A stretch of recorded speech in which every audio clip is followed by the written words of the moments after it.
Bananas and rice. Bananas with rice. Banana and rice. And who loves you? And who do you love? I need to talk to you about something serious. Whoa. Take down this wall. Simple dignity.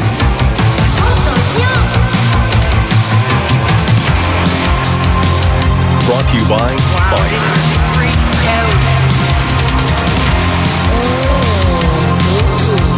Texas Box.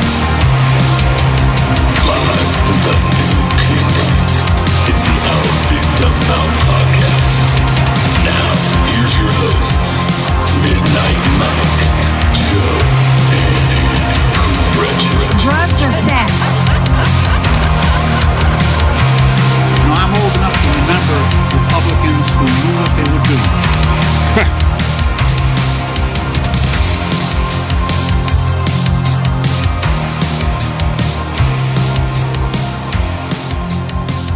Hey, everyone, welcome back to another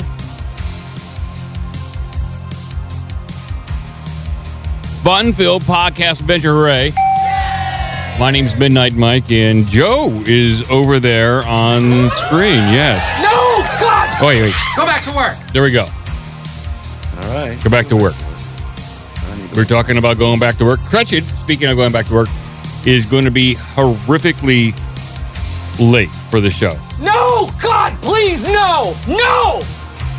He will be here, and he will be, I think, ready to go. I don't know. But we have a lot of news to get to. We have Alex Jones Clips of the Week coming up, and I'm just stacked full of news. The news cycle never ends, so we'll get to most of it. But right off the bat, Joe mentioned before the show that someone mentioned, like in the Rumble comments, that Joe's attitude seems bad. He's got a bad attitude. And then people in the Spotify podcast channel, they can comment on every episode. And a couple of people are like, oh my God, the tension between Mike and Joe is extreme. It seems like all three of those guys just have so much tension between them. But the show is good, or something to that effect. The show is good, but there's like so much tension between everyone. And I mean, I don't feel tension. Do you feel tension, Joe? I would advise this person not get into body language reading. Because, of course not. No, I don't think so. Like the best analogy, and I was thinking about this for the past few days, the best analogy I guess I can give somebody to what it's like to do a podcast with other people for multiple years is being in a band or working on some sort of artistic project with one another. Now, when you're probably younger, you might be more of a whipcracker, a dictatorial kind of person where things have got to be one way or another. But when it comes to the podcast, Joe presents the information that he wants to present. He talks about the subject and the topics that he wants to talk about. I might not agree with all of the subjects that he brings on the show, but that's the way it is. When you do an endeavor like this, you got to trust the other people to do the things that they want to do. If you're in a band, if someone wants to write a song, you got to trust your other bandmates to write the kind of song that they feel they want to write. And that is the way it is. That's just the show. And it's a hodgepodge of entertainment, conspiracy, paranormal stuff, and for the most part, like lighthearted goofiness takes on everything. I don't like to get too down and dark on it. I know sometimes we can get there, especially when we're talking about Epstein stuff, which will be brought up today on the show. It's going to get a little dark at points, and maybe that's what you're feeling is like, yeah, there might be a little tension there just because these are some dark topics. Johnny, I think the other thing, I don't think that, I think the tension thing is far-fetched, but yes. I think the other thing, like the one on Rumble, was that I'm a negative Nelly, but it's like, I'm 47 years into being beaten around by life. All right. I'm not going to be emphatically, hyperbolically happy and joyful. This is how people are like, get off my lawn, angry old man. Like, you're over it to a degree. I'm not over it, but I can't get myself all riled up like Lindsey Graham. No, and a lot of people who maybe have only done a podcast for a year or two, maybe even 5 years, they're still in that happy to be there guy phase where no matter what, they put on like a happy face to do the show. I used to be that way. I'm not that way anymore. To me, this is a very extreme hobby where it's almost, I view it as a routine and a job, but I thoroughly enjoy doing the podcast. And just because Joe is not enthusiastic about my topics that doesn't bother me. In fact, I like being challenged on some of the topics that I bring forward, whether it's UFOs or Bigfoot. Joe's free to call it BS, anything he wants. To me, that creates interesting content, that back and forth, that challenge, and that's I like it. Not a lot. Some podcasts work where everyone agrees on a topic and they just move forward. But we have good banter here, and I appreciate that. So that's the way it should be. Yeah, and it turns out that story about the AI it started showing up everywhere for me, and I was like, holy shit, you made it about as boring as you could. Sure. Because you could have played some clips of other people doing exactly what you did, but like 25% shorter. I tried to explain it, and that's not a good idea sometimes. It's not. But yeah, that Claude bot really took off.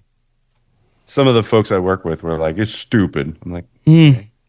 Yes. Well, I wrote a Substack on it, and I have further explored ClaudeBot, and I basically ran out of tokens on my OpenAI subscription, so I had to close it down, and I'd not experiment with it anymore. I already took it offline on both my Mac and my PC. I tried to figure out good use cases for it, and I kind of put my thoughts in the Discord where some people have been able to really maximize their work productivity because they just gave it access to their entire life. I'm not that comfortable with giving an automaton access to everything, and I think I can do enough with AI without handing over the keys to my entire life. It's fascinating. I think that there is potential in ClaudeBot. And I think that given certain use cases, but for your average person, I don't recommend using it. It's just a security risk. But we'll continue to keep everyone up to date there. I do have like a ClaudeBot story coming up here. Kind of like a quasi-update. But until then, let's do a little Alex Jones Clips of the Week, Joe. What do you say? Start things off like that. Oh, my God. I think we have to. We have to. It is Wednesday. Crashwood will be here in about 10 to 15 minutes. I'll keep an eye out for him.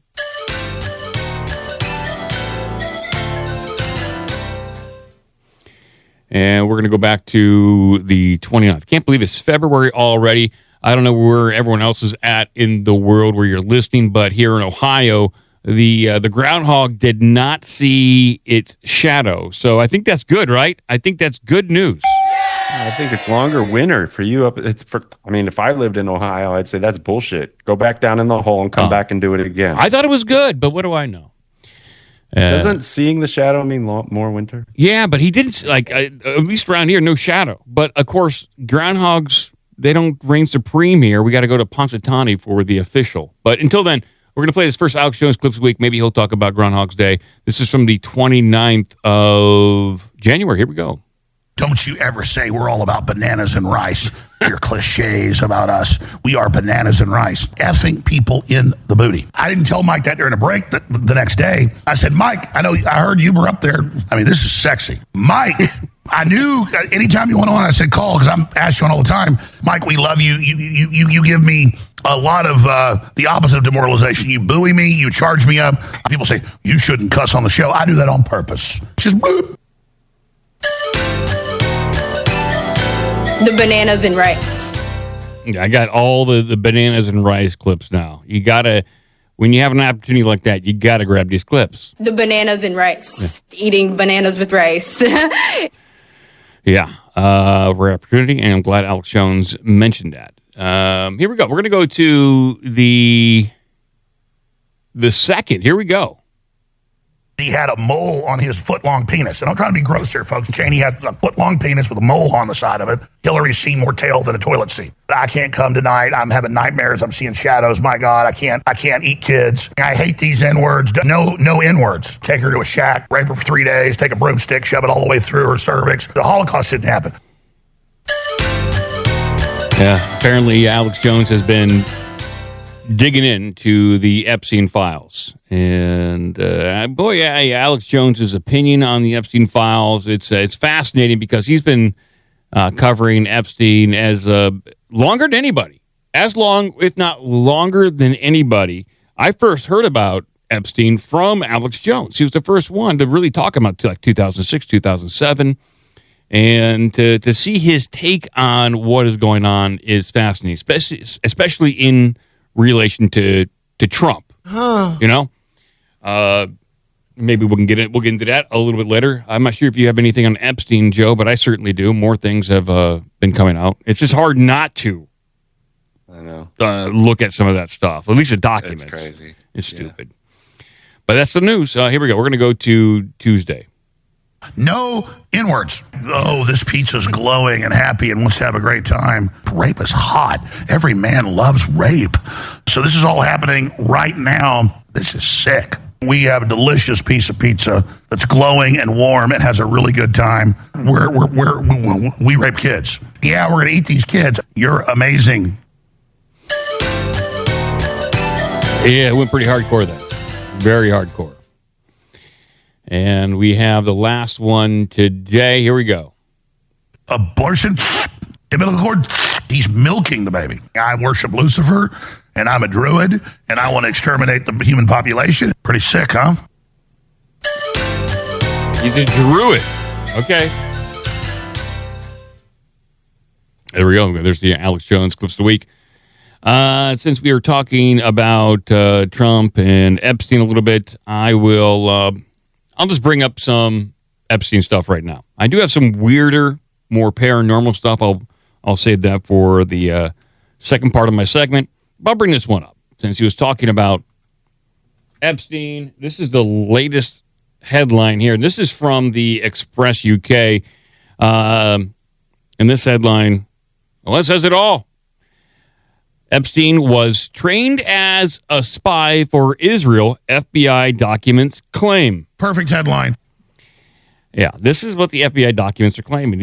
There's a lot of claims in the documents, but this is pretty significant here. So, according to the Express UK, Jeffrey Epstein was trained as a spy under an Israeli prime minister. Unclassified FBI documents claim. Newly unearthed documents obtained by the FBI and released by the Department of Justice show classified documents discussing Jeffrey Epstein's relationship with the U.S. and allied intelligence services. Well, that could be UK, right? That could be England, maybe, or French. Probably Israel. The source of the disgraced financier's wealth has long been speculated upon, with little known about the origin of his fortune. Well, I mean, they don't even mention how he won the Powerball here. They don't even mention the fact that he won the Powerball in like 2006. But okay. New Mexico Powerball? Yeah. Some have speculated that Epstein's wealth might at least be, in part, be the result of working with foreign intelligence services. Well, that doesn't explain are they saying that they just gave him money? The document from 2020 reads Jeffrey Epstein was represented by Alan Dershowitz. We do know that. And Dershowitz also coincidentally represented Trump during, I think, one of his impeachment hearings. CHS Confidential Human Sources remembered Dershowitz telling Alex Acosta, U.S. Attorney General for the Southern District of Florida, at the time that Epstein belonged to both U.S. and allied intelligence services. Alan Dershowitz was a Harvard law professor who, the document says, influenced many students from wealthy families, including Jared Kushner, who is the son-in-law of Donald Trump. The document continues, CHS, the confidential human source, shared phone calls between Dershowitz and Epstein during which she took notes. After these calls, Mossad would then call Dershowitz to debrief. Epstein was close to the former Prime Minister of Israel, Ehud Barak, and trained as a spy under him. Barak believed Netanyahu was a criminal. Saudi Arabia, Israel, and the United Arab Emirates are allied against Qatar, Turkey, and Iran and Syria. One of the confidential human sources said, who presumably worked blank, asked the source a lot of questions about Epstein. The source became convinced that Epstein was co-opted by Mossad. See the previous report. So there we go. On Friday, the DOJ released that document and around 3 million other documents related to the disgraced pedophile financier. So there we go. It's not like we didn't know some of that stuff already or suspect, but I guess it's nice to see it in writing. Like, this is like not really new information. Yeah, I guess it's just written down on paper, and now people can share it with people and point to the FBI document saying, I told you so. So. Okay. What do you got on that, Joe? You got anything on that? What? On that particular story? I mean, we all kind of suspected he was linked to Israel at this point, and specifically Mossad. So this is no big revelation. This is what we suspected all along. Kash Patel highly disagrees, and so does Dan Bongino. How dare you? Did you watch any of Dan Bongino's show that this past week that since he's been back? No, I mean, I'm just seeing little clips and comments on Twitter, and nobody's buying it. And I think he's got a lot of bot help smacking away, because as soon as he got back on X, everyone was riding him. You know? Yeah. Because it's like, dude, you're a failure. Like, just have you no shame? Just stop. Get out of the public eye. You ruined it. Yeah, that's a tough one. Because he makes a lot of money at the podcast, and it didn't appear as though he did anything. And I tried watching the show when he came back, and the first 20 minutes was just him thanking people and really committed to his show and thanking his wife and his producer who passed away, which is unfortunate. But I didn't really see any meat of anything. And then he teased that Trump was going to call in later to the show. Huh. That happened. Yeah, but I mean, I want dirt. Like, the dirt. It still sounds like he's carrying. You're not getting it. He already told you Epstein didn't kill himself, and that there are no, like, he wasn't trafficking kids. I mean, it's absolutely shameless. They should never have their face in public again. It's just, it's not good. It's not a good look. You got to let Cretchet in if you haven't already. I just let him in. Okay. Welcome to the show. The only thing I'll say on this one is I did put one clip in there because, surprise, surprise, you won't be surprised at all. But obviously there's many indications in what has dropped. Stop saying dropped, people. Just stop. You sound dumb. But yeah, in all the different files, someone found, people found many places that indicate Mossad. Mm-hmm. And the way I've heard it said by some researchers or hosts and stuff is that it wasn't Mossad controlling Epstein, it was Epstein controlling Mossad, which, I think it's one and the same. Yeah, apples and oranges. Represent the Rothschilds, the people responsible for getting Israel on the map, literally. I don't know. All right, let's play this clip real quick.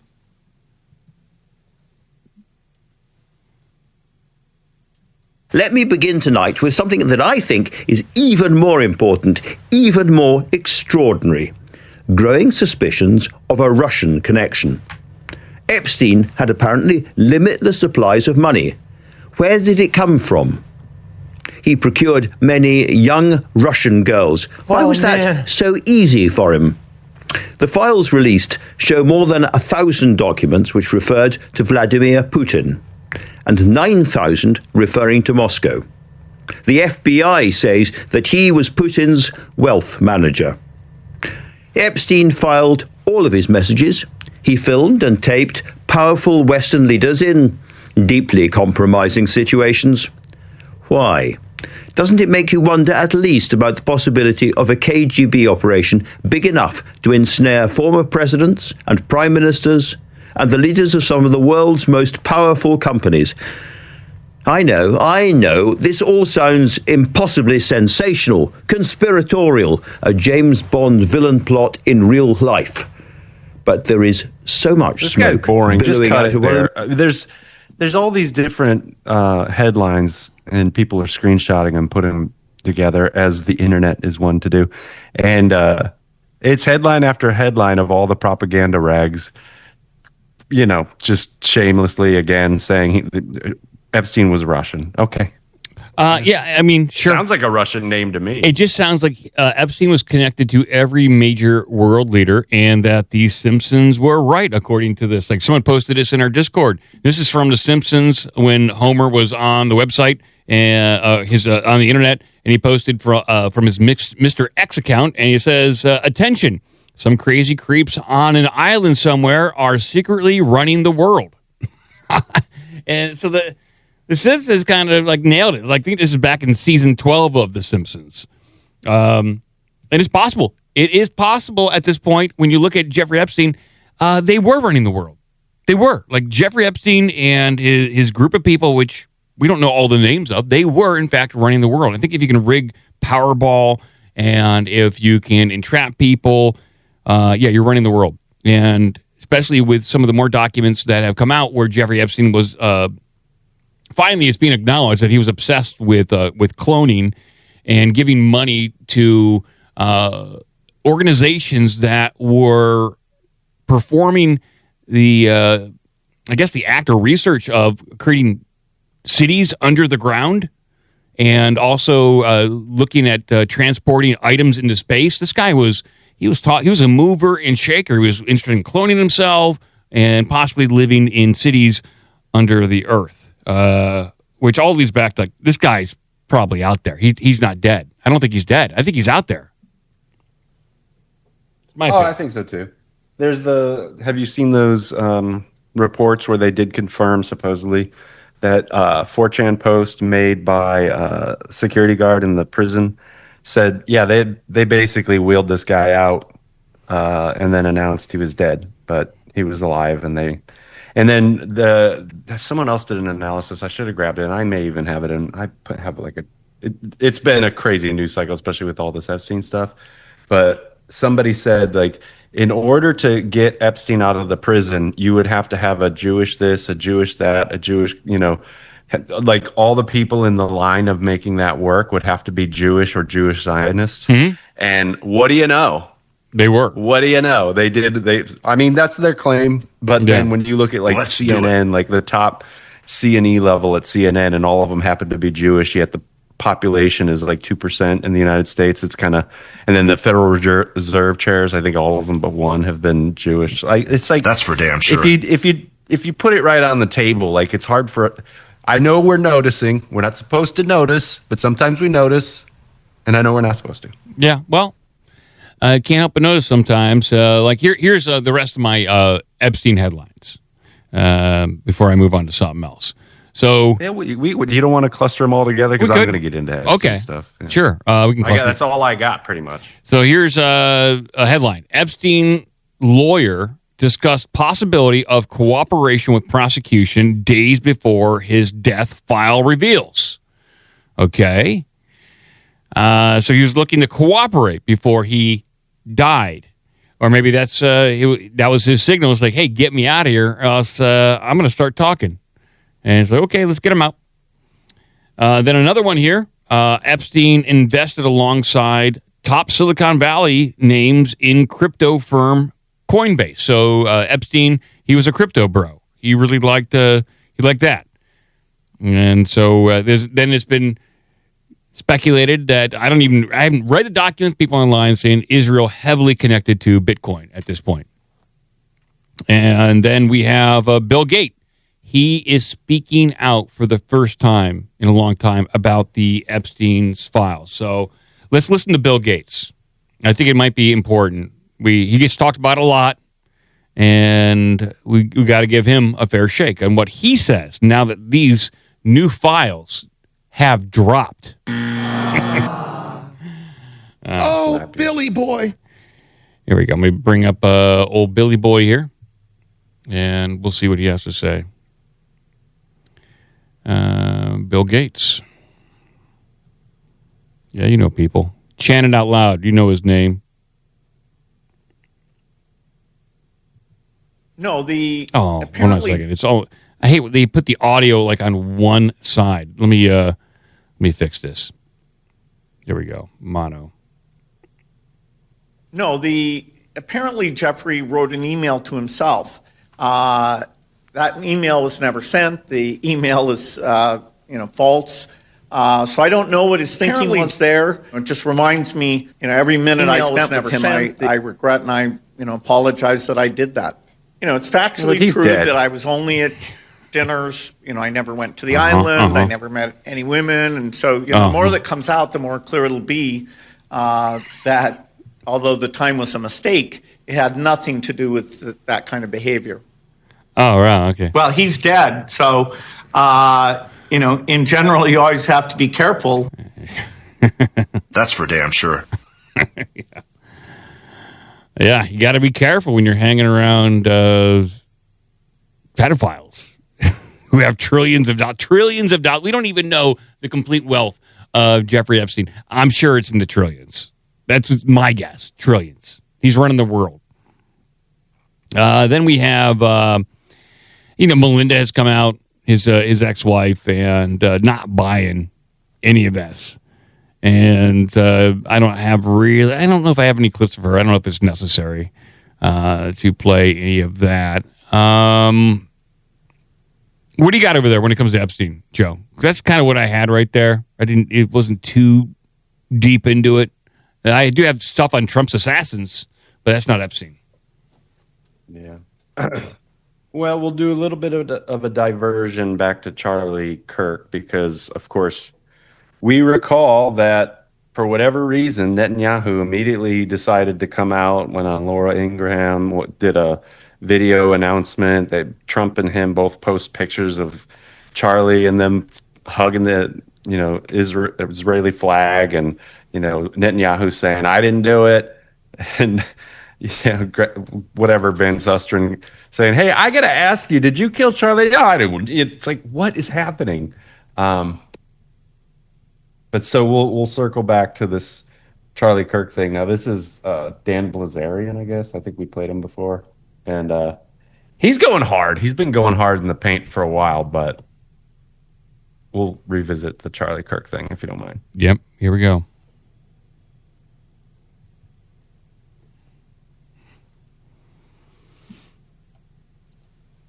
Kirk, he was a supporter of Israel right before he, according to, the mainstream. So you can kill him and now martyr him and say, hey, what did Netanyahu come out and say? We didn't Charlie Kirk. Charlie Kirk is a friend of Israel, this, that, and the other. And then you find out that, they offered him $100 million and he said no. And he was going to turn on Israel. And he was, his donors were pulling out. And you see the text messages, Candace posted all this. And that's the most dangerous time. If you're going to turn, you better be loud. Don't leave that weak window when they know you're going to turn and you haven't said anything, because that's when you're really in danger.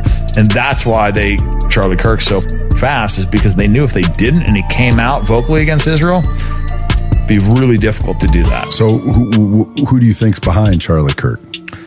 I think that was probably Mossad. Yeah, okay. Yeah, and to kind of, for those people who aren't paying attention to Candace, I'm watching it or listening to it, whatever. I'm addicted. I think this girl, she all the shade thrown at her is clearly coming from shills. I'm surprised Alex Jones is even talking about Epstein, because I figure his handlers probably have told him, hey, you can talk about this, but you can't talk about these things. And that's probably the case, I would imagine. Probably. But, Charlie apparently hated Ben Shapiro, and Candace showed the texts of him kind of making fun of Ben and saying how Candace, you're bigger than Ben ever was, and that they took a picture all together, and Charlie intentionally stood over Ben to make him look as short as he actually is. Charlie was a huge guy, he was 6'3" or something like that. He makes anybody pretty much.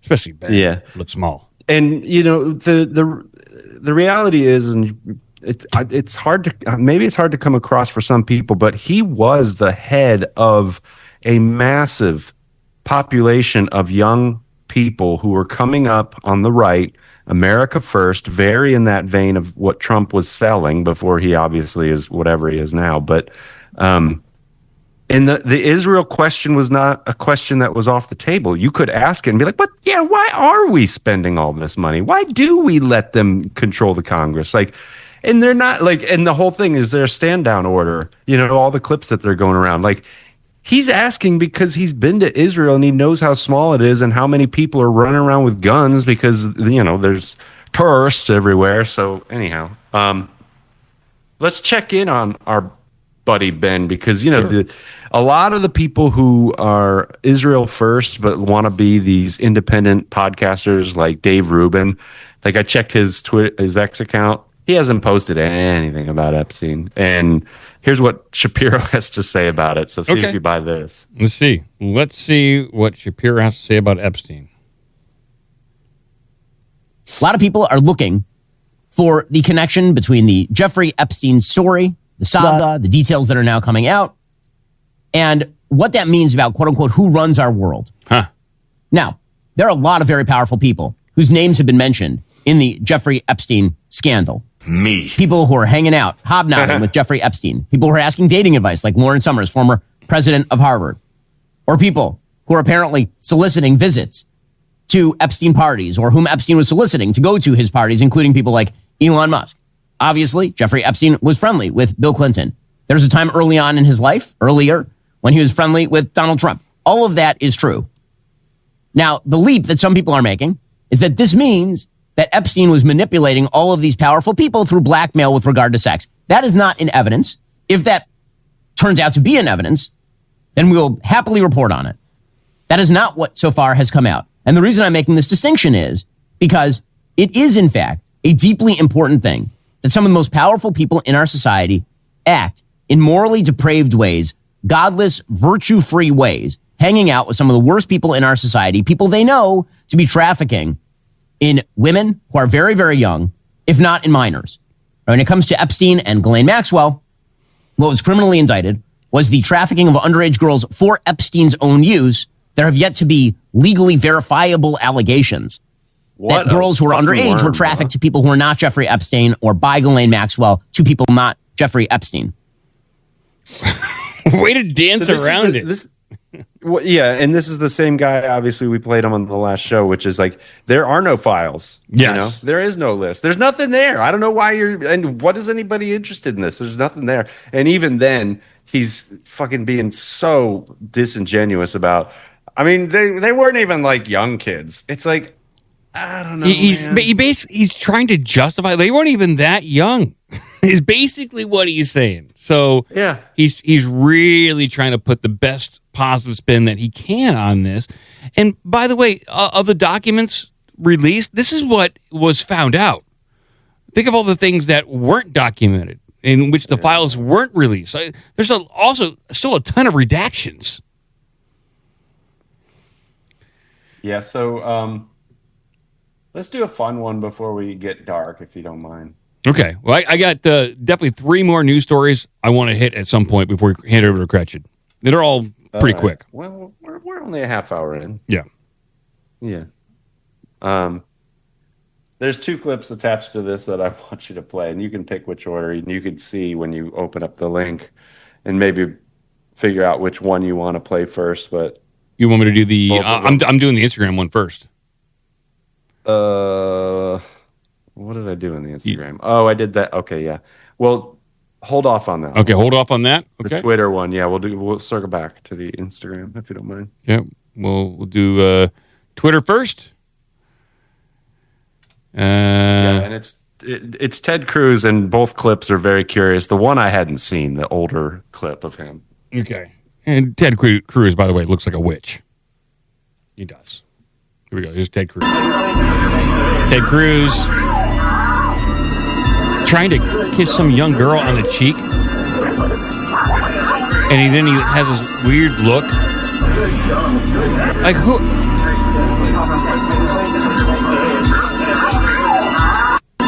I guess I got to know who that young girl is. Is that his daughter or something like that?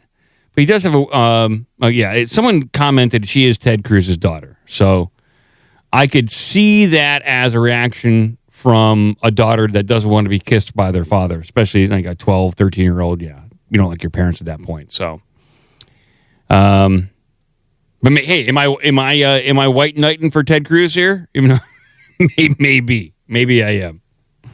I mean, there's enough shells on X that who knows if it's true or not. Yeah, I don't know. What I mean, like you just played Ben Shapiro. There's nothing in these files. I don't know. Yeah, there's nothing there. Yeah. You play the clip above it? The Instagram one? No, the Stu Peters one. That's the tweet I sent you should have had a clip of young Ted Cruz and then him in the Senate currently. Oh, I see. Stu Peters. They're bunched together. I see. Yeah. So you decided to play the kissy baby one, but I don't think that that's his daughter at all. They both linked to the same thing. Oh, the one at the top. So the one at the very top. No, so the comment I'm seeing here is no doubt in my mind he fucks with his own daughter. I think the claim is that he's inappropriate with his own daughter. Mm-hmm. No, maybe. Oh, I do see there is a comment that says she is, but that's like a total bot account. What are you talking about? I don't know. I believe bots. But here's Ted Cruz. Here's the first comment. The first thing he said. And tragically, this pattern keeps on happening. Now, one more volume. Senator Booker also said we should have bipartisan agreement. I think that's a great idea. We should have bipartisan agreement. How about we all come together and say, let's stop murders? How about we all come together and say, let's stop rape? How about we all come together and say, let's stop attacking pedophiles? And what? What? Oh, my God. What did he say? Why would you say such a thing? Simple dignity.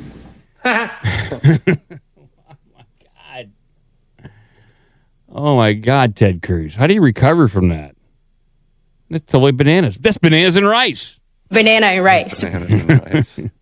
Yeah, so if you want to go back up to the Instagram account, like all this stuff is bringing back big time Pizzagate flashbacks. Yes. Everybody's and it really I think a lot of people who dismissed it back then are probably hopefully taking another look at it because it's not detached at all. Like it's a lot of the same people, a lot of the same symbolism. Maria Abramovich is floating around in here. And so, people hopefully have longer memories. There's a lot of younger people who came up and they probably weren't old enough to have this in their memory bank. So, I think about that a lot. Like we grew up with 9/11 and kind of sifted through all the, the kind of idiosyncrasies to be nice. And it got dripped out over time. But someone just discovering this stuff, they're going to go through the conspiracy spiral of shame where it becomes all too much too fast and they get overloaded. But the guy right now who is probably celebrating the most is Ben Swann. That guy is probably taking victory laps. He's out on the street, fist pumping, giving high fives. Ben Swann, I think almost total vindication at this point after being drummed out of his network TV job. Local network TV job after covering Pizzagate. Yep. Yeah, did we play that one yet? We haven't played anything Ben Swann yet, no. Let's play this. He revisited it on X with a live thing. I think it was yesterday. But then we can play that. His clip is going around, and it was a very even, objective news report. Yes, basically it was. Saying, here's what we know. I'm making any claims, and seriously, man, why would they all those Instagram posts from Alefantis and all the people he was mixed up with, just there. It is crazy. And then we played that Podesta clip, like all that stuff was circling around and you were like, holy crap. And I have some frazzle drip stuff. And that was one where it's like, I kind of knew, but I didn't know. So I have some of that. Well, if you can find the Ben Swann clip, I think that might be worthy to play as he takes his victory lap. But I'll play this Wayfair conspiracy, I think, which came out in 2019. Was that when it was? I thought the Wayfair thing was happening around the Pizzagate time. I want to remember that I was in Arizona at the time, and I think this came out during that time, like 2019. I think it was just after Epstein's death. This is pre-COVID. And I believe so. Correct me if I'm wrong, people out there in the chat. You guys know. But I'll play this Wayfair Instagram clip, and this is a forgotten little piece of conspiracy history. Very interesting. Bananas and rice. Here we go.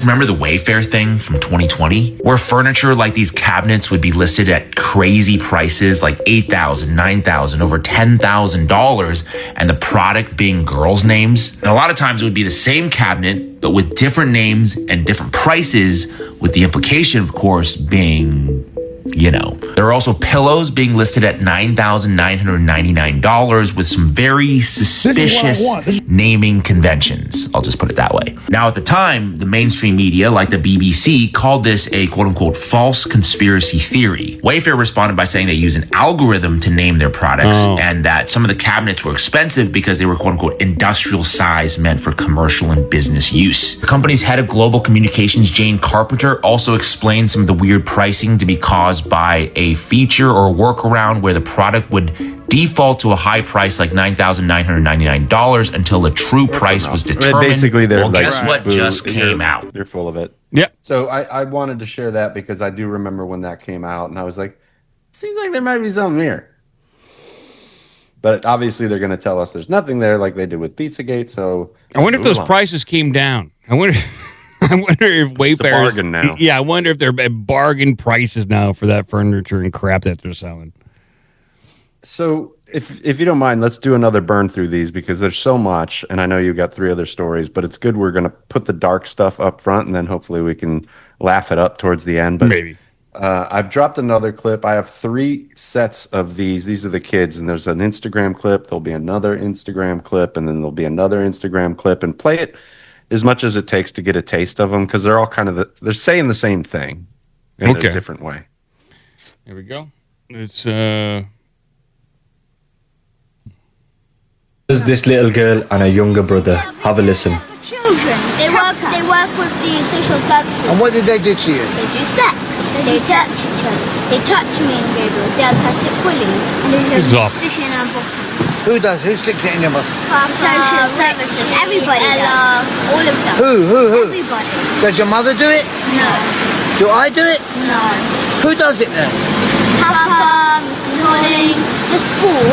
Parents. My dad's Tell me more people. Tell me some more people, please. I'm interested. Parents, police. What about the teachers at school? Who's the main one? Papa, Mr. Hollings, Mrs. Forsyth. Who's Mrs. Forsyth?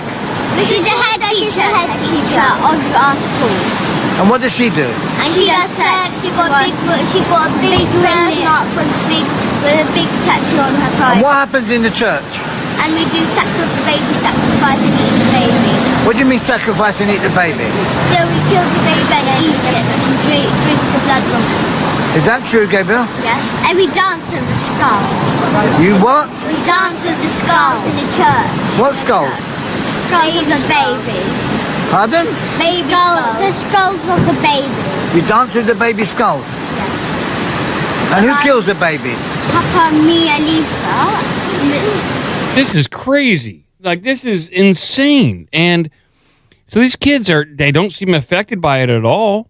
Like, they're able to speak pretty straightforward. Is this like just the defense of such a traumatic experience that these kids can compartmentalize their traumatic experiences and talk about it? So it's just, dude, it's like a fish in water. Like it's crazy. That's how you grow up. It's but there, you cut it, but it's fine that you cut it because I put another one and it's the same girl but on her own telling us very similar story. So you'd have to think if they're coached to say it, which I think was the conspiracy theory debunker claim at the time.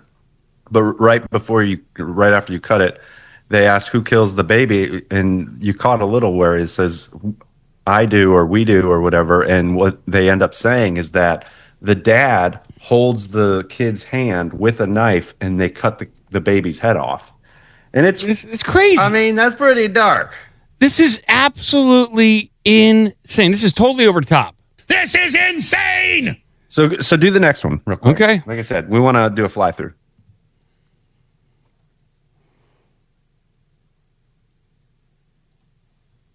Young girl exposes how the elite and social services work hand in hand to sacrifice children. Have a listen. If they got a baby, but they can't look after it or anything like that, so if they get a baby, they Who do they give the baby to? They sell the baby, or just give them? They don't just give them, they sell it because they can't really. They sometimes give, but they don't just give it like borrow, like for like a rent. They give it away because sometimes families are poor. So like in Tanja, there are people who had children and they were really poor. They couldn't afford food for them. So if the family's doesn't have money and they get a baby, they sometimes sell it. They eat it, do sex. So then that's the same thing, but you could see that the sourcing. These are small batch babies that come from people who basically are poor. Yeah. Okay. And they'll get a lot of money to give the baby away. Yeah. You go ahead and have it. I don't even know. Don't send me pictures. Don't tell me how he's doing in 10 years. In fact, I don't give a shit right now. Yeah. Do the next one, because this is where she explains the killing part. And like I said, good. I got a bunch of these, and we can lighten it up after. Oh, good. I'm glad she explains the killing part. Hold on a second. I gotta load this up. It's wild. That one is that link is not coming up for me. Let's see. Oh no. Interesting. It comes up for me. Oh wait, hold on. That might be the wrong clip. It's that third link is this one. Let's see here. Let's try that one. Yeah, that one comes up for me. Here we go. Okay. Here we go. This is dark. Here we go.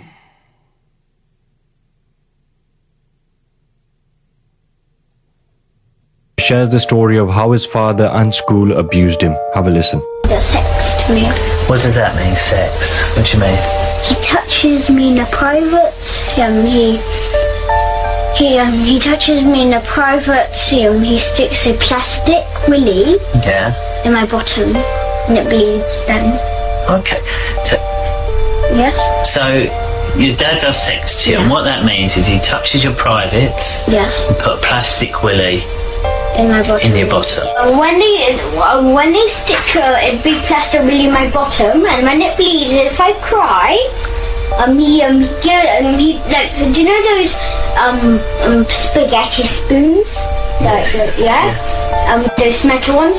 If I cry, he hits me on the head with it. Okay. But if I cry more, he hits me again. But if I cry more, the nurse teacher, Miss Marden, she injects me, and a sleeping injection on my neck. And then I fell asleep straight away. You said you didn't really like the party. No, I hate it. Why do you hate the party? They hit me. They do all kind of stuff, and I'm a vegan. Who's they? What? Who's that? You said they hit me. Who's they? Who hit you? My dad, all the teachers, my dad's friends. And where did they And also the parents do it too. And Anyhow, they're really mean to me, really mean. Videos here. Well, we've seen a lot of. Is there new information here? Because this is already horrific. I know. So the reason I wanted to put that in there is that a lot of these stories are corroborated. I believe it at this point. We'll put this last one is the Frazzle Drip one, and this is the closest I've ever been to it. But I've heard a lot of talk about it. Okay, so the last one is the Frazzle Drip. Supposedly, yeah. Okay. Do you remember hearing about that? Oh, yeah. We talked about it in 2016, 2017. It was a rumor that it basically horrific video got leaked somewhere, but it's unconfirmed. And I think it had something to do with one of the Clintons. Yeah, Uma and Hillary, but it was, I think the source was the Wiener laptop, and that's the one that sent those cops a hurling, basically. Yeah. Okay. Well, here we go. I don't want to play it, but I will. Account of the frazzle drip video, since a lot of people don't believe me and the thousands of others who have seen the video. Somebody sent it to me. I would not advise you to have a look at it. She and her spokeswoman, they put a 5-year-old girl naked on a table, bind it, and then with a scalpel they start to remove the face. Oh my God. And you hear this child screaming, and they take off the face, and Hillary Clinton puts it on her face and goes to the child. You see, the child is all flesh, and then the eyes pour out, and this child sees her own face on the face of Clinton. I will never forget that image, and never the scream. That's how evil these people are. Here's another account of the frazzle drip video, since a lot of people... Oh, jeez. Okay. Yeah, that's just, that's nightmare. That's nightmare fuel. Absolute nightmare fuel. Quickly, just to show that this is how dark it gets, and for Ben Shapiro to claim that there's nothing really here is just crazy. You heard those kids saying what was going on. And just if you want to just read real quick the headline, I think people will get it for these next 2 or 3. Yeah, I'll do 2 more, I suppose, if you don't mind. Okay. We're not done with the child torture yet? Okay. I mean, I've got so much. It's crazy. Well, yes. I'll save some for Saturday when we have all the fun. I'd rather get it out all the way now than carry over child torture till Saturday. Away. Yeah. But I mean, we don't have to focus on this, but I think it is important that it does get out, because I know some people are averse to just looking at this stuff and they kind of don't want to know. I get it. But I know a lot of our audience is probably like, if they don't have time to see it, like we just grab like the choice cuts, so to speak.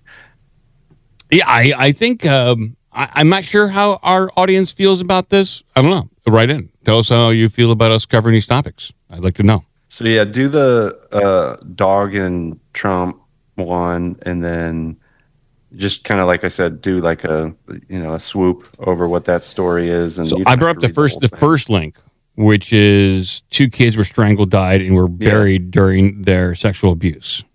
Yep. That's the first one. This is confidential. And it says, Edward, this is sensitive, so it will be the first and last email, depending on your discretion.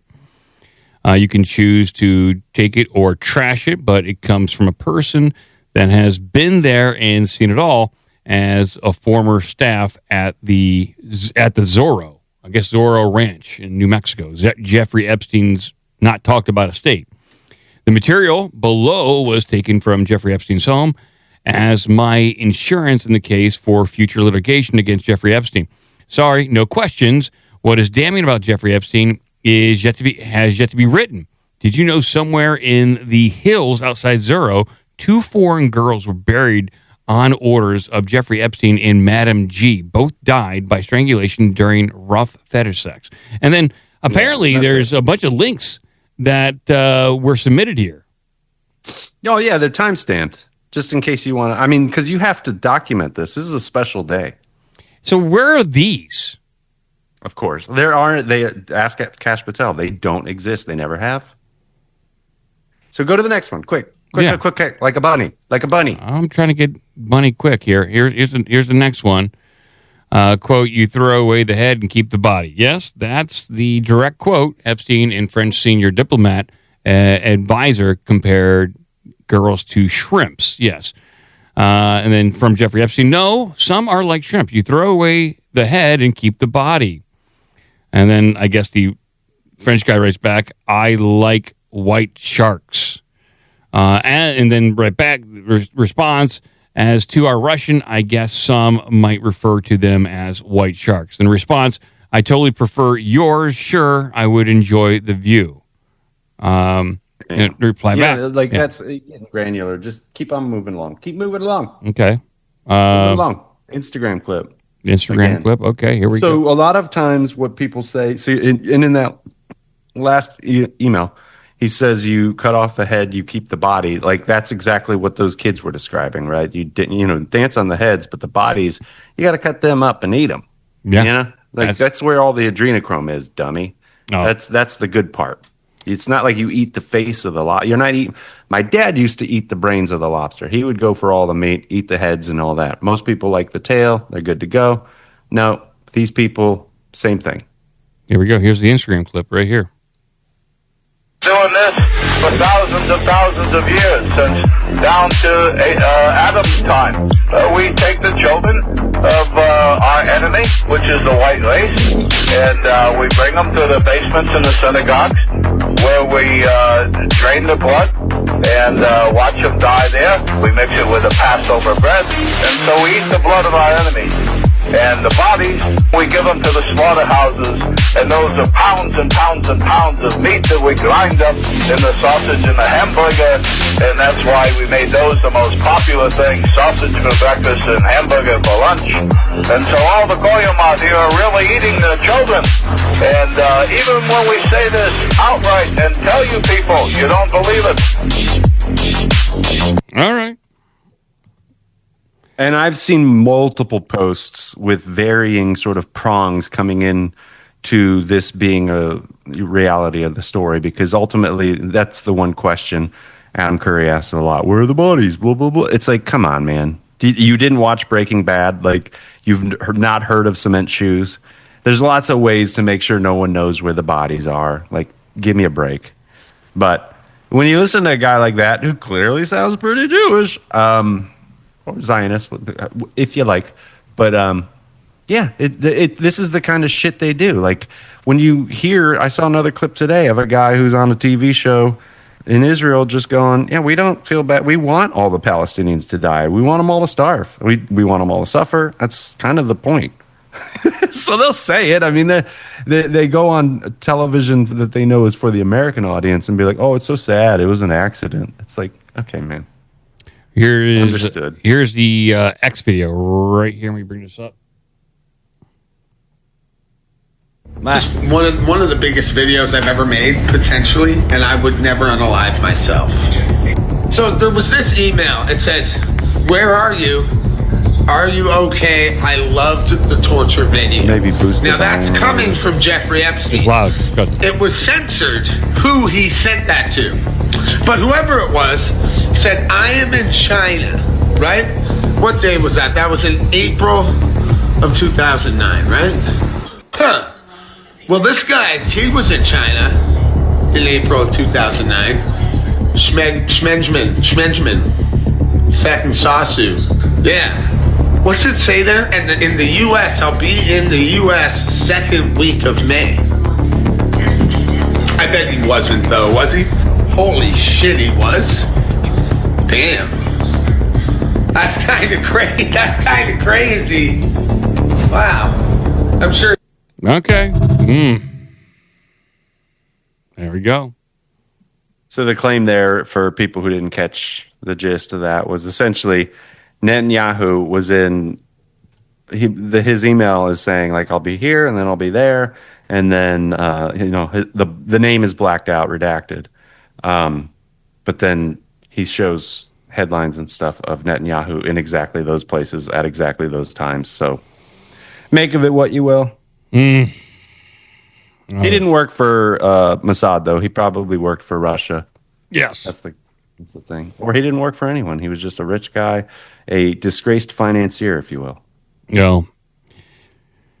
Chris, what do you think about that? That's pretty fun stuff, right? Yeah, I'm staying out of this. Yeah. It's a family show. Yeah. All right. I'm going to do some, if you don't got anything else, Joe, I'm going to do some headlines. I'm going to pipe down. I'm going to let y'all take it. Sorry. No, you can go to pipe down. It's got some headlines here that is not related to Epstein. Not direct. How is that possible? Well, because I have different algorithms and I read the news. And I got this one right here. This is something just a little different. So people might be wondering, hey, what happened to all those assassination attempts? And, well, I guess we have Kash Patel to thank that, you know what, we might get some answers. You know, he promised us answers. So are we going to get answers? Well, here's the update on at least this is the Butler County, the first assassination attempt update. So we'll play this one. This is from Fox News, and it's a bit of a clip. An old Kash Patel and then an updated new Kash Patel. Then what he said, and then now what he says. So here we go.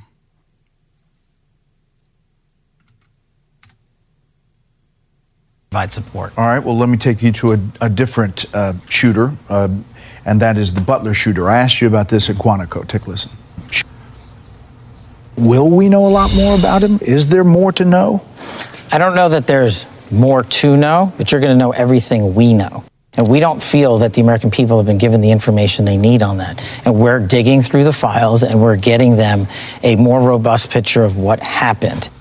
So that was May 2025. I mean, I don't think we, the public, have a more robust picture of that shooter. Well, I think that's an unfair supposition. We, the FBI, have put out all the information that we possibly and legally can while protecting any ongoing matters that are unrelated. But he's dead. Well, yes, he's very much dead. But at the same time, Brett, we at the FBI have to follow the parameters of our investigation and what the law allows us to release. I get it, but what were the cell phones? Why don't we know who he was talking to? What exactly happened? I feel like we haven't gotten the whole picture about Butler even now. But here's the thing, Brett. We can provide, and just we don't know what's happening. We've provided 40,000 pages of documents to Congress. That's a 400% increase from the prior two directors. We will continue to provide this information with our partners on Capitol Hill when we are legally able. It's never going to be enough for everyone. It's never going to be enough. But what we are saying is, we're not saying trust us. We're saying we did an exhaustive search of that. We presented that information to the Department of Justice, and a decision was made on what to release. Yeah, but okay. Yeah, you said we put out everything we could. Do you think that everything's been put out about Eric Crump's, the shooter, alleged shooter in Butler? Whether it's Epstein or Charlie Kirk or whether it's this shooter in Butler, we always put out what the law permits us to put out. He's got to be at this point talking about national security. And so there's something like what he's allowed to put out. It's national security. So I think the theory that at least that shooter in Butler probably linked to Ukraine, because that would make national security, make it an issue. And then there would also mean that there's motive there, because Trump is much more unfriendly to, I guess, when it comes to supplying Ukraine. And that would make so much sense. Do you mean not the Butler one? You're talking about Ryan Roof, I think both. Who was recruiting. I think both. Okay. I think both are linked to Ukraine. And there's an update on the Ryan Roof as much. Like, hey, what happened to the other one? The other guy that tried to get Trump at his golf course. Well, there's been an update on that too. No one was really talking about that one, but this kind of flew underneath the radar. So I'll bring this one up. Here we go. Up on screen. Sentenced to life in prison. This, of course, was over the Trump assassination attempt. We'll have a live report in just moments. And as you'll remember, the jury deliberated for about 2 hours, but they came to the decision, according to our reports, within 10 minutes after viewing the exhibits. So he's sentenced to life in prison, and we didn't get like a trial on, like a public trial. We didn't see any of the evidence. No one really covered this.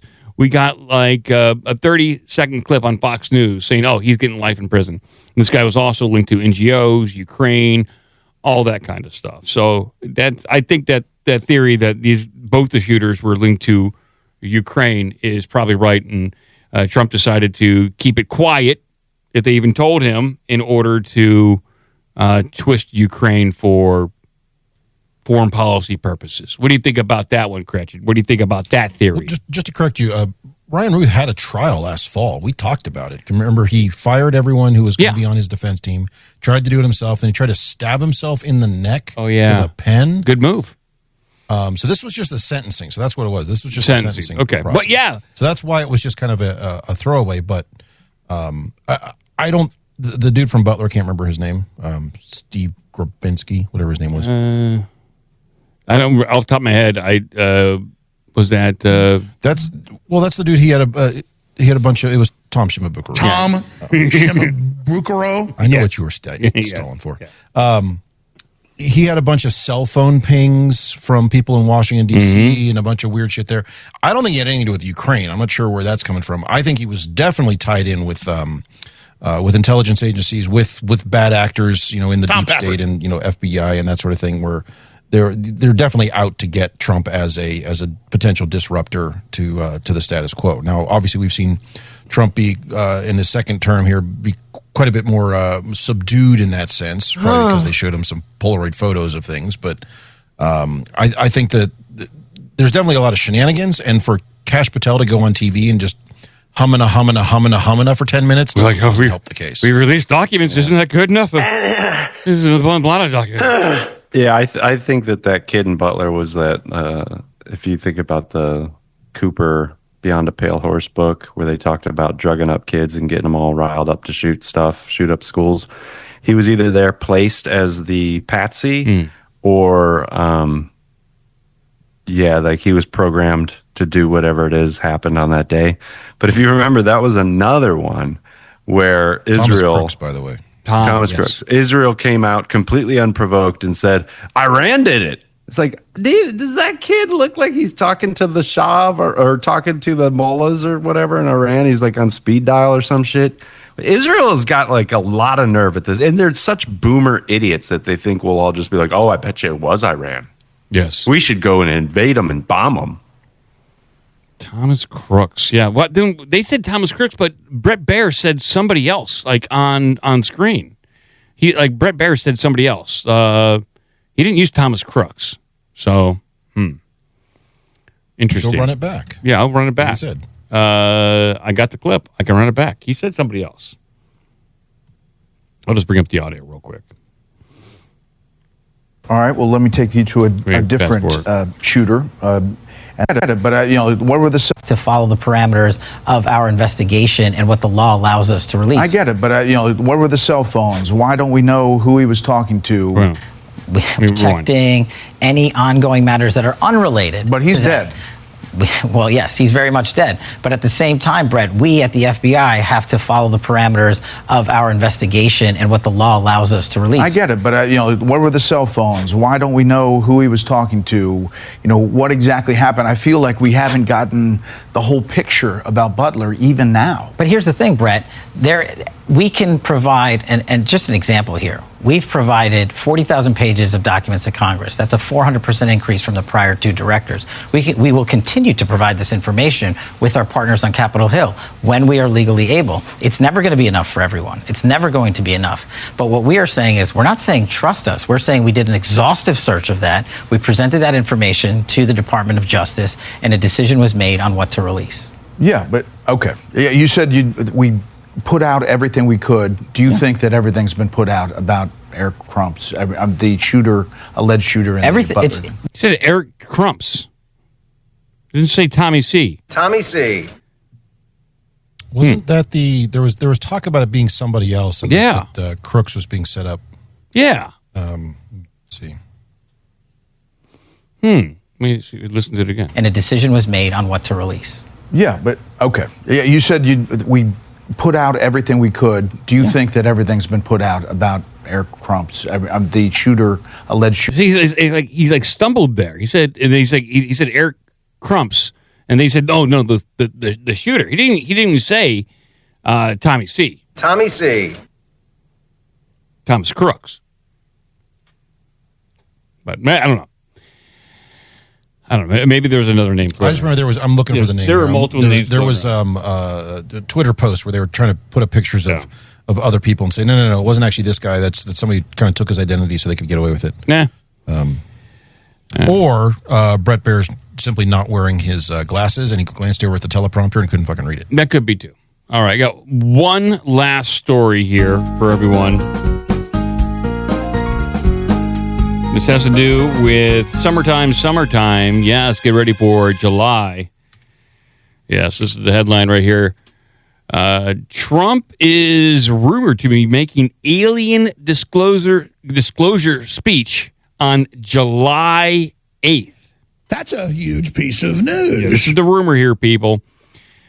Whispers of disclosure speech on the anniversary of the Roswell incident have been doing the rounds online. Yes, according to reports, a rumor comes from a UK filmmaker, Mark Christopher Lee, the writer and director of the most recent documentary, The Rendlesham UFO, the British Roswell. Lee claims that he was contacted by an insider from the Trump administration who told him that Trump has already prepared a speech confirming the existence of intelligent extraterrestrial life. Initially, the speech was to be given at the United Nations at some later point this year, but this was then changed to July 8th to coincide with the anniversary of the Roswell incident. According to the insider, Trump had been adamant that the speech should be associated with the infamous incident, which saw the alleged alien space crash on a ranch outside of Roswell in 1947 because its symbolic association with the UFO phenomenon. The speech would allegedly confirm that an extraterrestrial craft had indeed been retrieved, that alien bodies had been found at the crash, and that such programs had been ongoing for decades. Unsurprisingly, Lee's claim has been met with significant degree of skepticism, with many arguing that rumors of such a speech are likely to be nonsense and nothing at all will happen on July 8th. So I can't believe this. There's just a rumor flying around out there about aliens. It's certainly true that alleged disclosure events have been rumored for years and nothing ever comes of them. There's also a great deal of controversy surrounding the Roswell incident itself and whether or not the alleged alien spacecraft was little more than a failed classified balloon experiment. If so, then the rumor it's a balloon. Exactly what we all blame every single crash on, every single anything on. Balloon. There we go. Ultimately, we have to wait until July 8th to find out for sure if Trump is going to make that. Why July 8th? Why didn't he do it a few days before, like for 4th of July? It's like, man, you know what? Here's an alien. Yeah. Here's the aliens right here. Yeah. Just put it in the. Isn't he doing a big military parade again? Just put it in the parade. Don't even say anything about it. Just like, oh, look. Maybe. It's bleep bloop. I wonder if you would actually travel to Roswell to give that speech. It's possible. You might do it, but well, if you recall, call my mother during the his first term. Was it? I think it was Donald Trump Jr. wasn't it? Or was it Eric Trump? One of his sons was interviewing him and specifically brought up stuff about. Oh yeah, I got that. Area 51 and Roswell and all that. I have that. Open to it. I have that. He see Trump UFO. I have that. Let me connect to the network. If you want to hear it, I got it. If you don't, I don't. It doesn't really matter. But he's been dancing around this for a long time. This is back when I don't even know if his son still does that podcast, but he did that interview for his son. I think his first guest in order to promote his son's podcast. Now like with most podcasts, they die after 40 episodes. 40? Yeah. Most of them don't get to 10. Really? Is that the... Okay. Here's Trump, Roswell. Here we go. Before you leave office, will you let us know if there's aliens? Because this is the only thing I really want to know. I want to know what's going on. Would you ever open up Roswell and let us know what's really going on there? So many people ask me that question. I know, it sounds almost ridiculous, but it's actually the real question I want to know. It sounds like a cute question, but it's actually... There are millions and millions of people that want to go there, that want to see it. I won't talk to you about what I know about it, but it's very interesting. But Roswell's a very interesting place with a lot of people that would like to know what's going on. So you're saying you may declassify? Oh. You'll take it? Well, I'll have to think about that one, right? I'll have to think. Actually, like also because this rumor's been going around, he's going to be doing a speech about the alien disclosure. They also leaked the speech, and I got it right here. In less than an hour, aircraft from here will join others from around the world. And you will be launching the largest aerial battle in the history of mankind. Okay, I'm not going to play the entire ID4 speech, but I wanted to get that out there. So when was this? When did this story come out about there being some sort of disclosure event on July 8th? Was that just today? This is just a few days ago. That I got the story. So my question it's been a few days. Has there been a response from PP Beard? Oh, Piss Beard? No, not that I know of. Damn it. No, I not that I know of. He may have announced something on Twitter. I don't follow him on Twitter. So if someone retweets Lou Elizondo, I'll know. But beyond that, I don't have a lot on him. So we're going to throw it over to Cretched so he has his time to shine. Everyone's favorite part of the show, the headlines. Here we go. Oh, man. And for those who are curious, because I did was listening to the beginning here, notice there's so much tension that as soon as so I started talking, Joe left immediately. Just so upset. Well, Joe had to go eat Bananas with rice. He's eating bananas with rice over there. Ew. Is that really a thing? Yes, in Somalia, people eat bananas in rice. It's not keto, so but yes, I do hate Cretched and Mike. Yeah, that is correct. Yes. Traditional Minnesota dinner. Yeah. That is to say. Sorry, I'm not queued up here. Give me a second here. That's all right. So this is where things get really weird. What a crash out. Bongino, Tim Pool, even Alex Jones, like fucking public self-immolation. Incorrect. I don't know. Tim Pool's moving down to Florida. You know that? Well, I'm from Chicago. I don't care if he moves off the fucking planet. He's moving down to Florida, Joe. Come on. How did he get... I mean, he was always boring. The whole thing just shocks me, whatever happened with this kid. I don't know. Hey, yo. He got a catchphrase and that is, caught on like wildfire across the nation. Hey, yo. Yeah. People love it. All right, somewhere here. I'm looking for it. I found it. I have some follow-up news. Sure, whatever. All right. Eat Pool. Cram it with walnuts, Churchy. Very incredulous. Yeah. This is crazy. Some follow-up news on a topic that we have been discussing for about 2 years now. We've been tracking this. Wow, okay. And that's the topic of weird body parts and bones and skulls and all sorts of shit showing up where they shouldn't. Yeah. Coincidence, or is this just a more widely accepted practice, or are we disposing of child corpses? I think this is... by the way, real quick, just as an aside, that the whole comment about grinding up the bodies and all that stuff, that's been a thing for decades.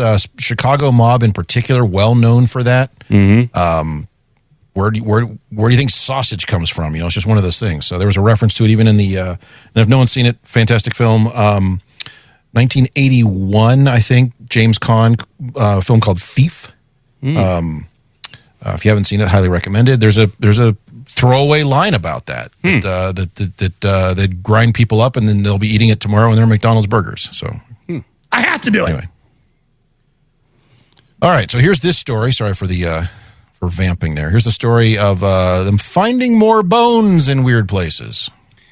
Here's the headline. Chelsea police looking for woman who donated a human skull to Goodwill. Man, I got mixed emotions about this one. Yeah, you can get good money for that on Facebook. Why are you donating that? Well, and as you read, it sounds like she didn't so much donate it as like dispose of it. I see. Okay. Well, there's a story here, and there's a news story. I'm going to play it, and we're going to see what happens. Yeah, I have not vetted. Sorry. It's all right. It's a gamble. If not, I do have the local news stories that may be the same one. Yes, we'll see. We're going to gamble. I like gambling with news stories. Here we go. Tonight, there is a mystery unfolding in Chelsea, and police believe this woman may hold the key. Ever wish your piggy bank? A disturbing donation in a Goodwill drop box, a human skull. Was this a mistake, a medical artifact, or something devious? All questions Chelsea police want answered, and they're hoping our viewers can help shed some light on this. 7 News Detroit reporter Jeffrey Lindblom went to Chelsea to get to the bottom of the story that has the whole town talking. A Goodwill donation center in Chelsea, currently the talk of the town after police believe a woman may have accidentally donated human remains. A human head was dropped off. Brad Tim says he learned from a friend about police searching for this woman, hoping to ask her some follow-up questions about a recent donation. Assuming it's not a Chelsea resident, because we're kind of a small town, we'd probably be able to tell who that is quickly. Chelsea police say the woman dropped off what appears to be a real human skull, maybe accidentally, at a busy Chelsea strip mall here at the Drive Up and Walk-In Goodwill Donation Center. We hope it's not like the series Dexter. What? I don't know what to say. That's... Ann Elliott surprised to say the least to hear police had been called Monday after an employee received a donation of several items. Hey, that's my head. Capturing that exchange on camera, the staff member later unwrapping a t-shirt included with that donation and finding the skull tucked inside of the clothing. Where did it come from? Maybe it's some kind of medical skull. I hope they find out why It's a it was medical donated, skull. if it's really human, why. It's strange and a little scary. Police say the responding officer noted that there didn't appear to be any damage to the skull or uncharacteristic holes. The officer then taking the possible Looks like a human good remains skull. to their nearby station, consulting with the medical good examiner shape. How much you and want turning for it it? over to them for further analysis, hoping to determine where it may have come from. I hope it's not attached to a crime. Like some kind of death or murder. So if you know anything about the mysterious item or the person who donated it, Chelsea police are encouraging you to reach It's out mine. to them, I whether need it's it. by phone or email, and we'll have that address as well as the phone number on our website, WXYZ.com. Reporting in Chelsea, I'm Jeffrey Lindblom for 7 News Detroit. Wonder how much they're charging for that, because they do have to price that. The stories keep coming up of weird body parts showing up. And this was in, let's see here, Michigan. Yeah. By the way, thanks to our good friend Steve Fox for sending that one in. Fox and Sons Coffee. Not only good coffee, interesting news. Andy, there's skulls in their coffee. So every order of coffee is rinsed through some dude's skull. This is crazy. Well, we'll stay on top of that, because there seems to be a lot of these stories of human body parts and things. Yeah. Not even selling it. Just giving it away. Money. What a disgusting person. All right, speaking of coffee, let's go with a coffee-related story. Oh.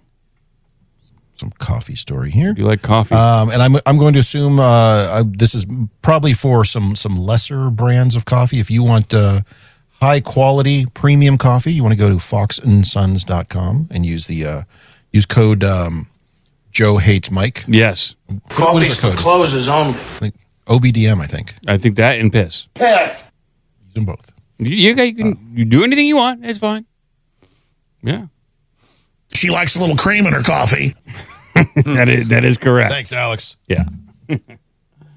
Here you go. Cockroaches in your coffee. It's more likely than you think. This is disturbing. Ugh. Oh, really? Oh, boy. I don't like to read this. One of the great things about living in present day is that you don't have to worry as much about your food making you sick, thanks to the wonders of modern science and medicine, as well as some sensible regulations by organizations such as the FDA, founded in response to some truly good work, people. Yeah, founded in response to some truly horrifying meatpacking plants. We enjoy safer, more reliable food. However, that doesn't mean there aren't still some unsavory aspects to food production. For instance, there may be a tiny bit of cockroach in your coffee. She likes a little cream in her coffee. There is anecdotal evidence suggesting that pre-ground coffee has contained trace amounts of cockroach material for decades.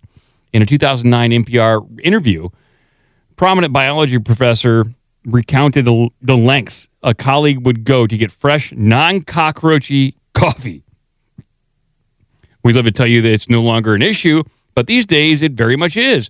The trouble with cockroaches is coffee beans, aside from the obvious, is that once they get in there, usually lured by the appeal of large, dark, fragrant warehouses, they get ground up pretty much, and it's impossible to get them out unless you have a microscope and a tiny pair of tweezers and a lot of time on your hands. So, like, once you have an infestation of cockroaches, that's it.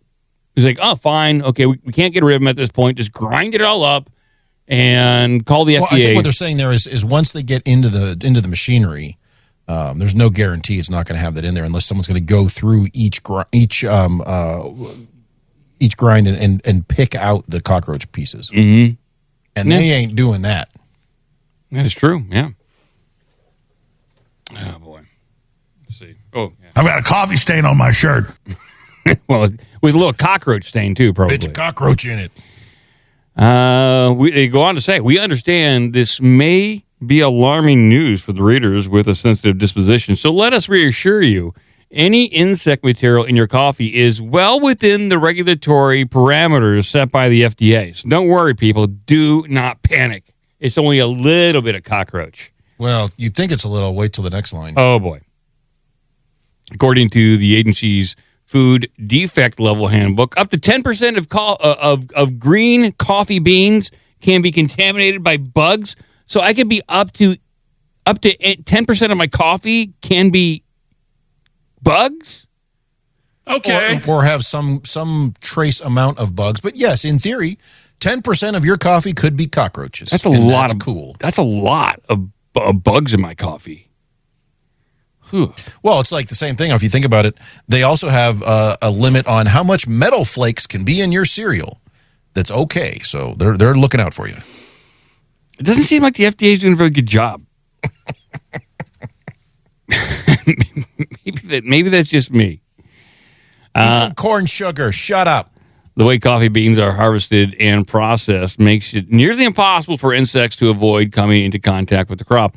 And even with modern coffee bean cleaning machinery, it's difficult to get them all out. If there's still too much They also bug, don't try very hard. yeah. If there's still too much bug for you to handle, you can forego your daily kappa. But if you're still thinking about switching to tea for your morning routine, you should be warned that you'll find plenty of insect DNA in there too. So it doesn't matter, people. You're eating bugs whether you like it or not. It's just happening.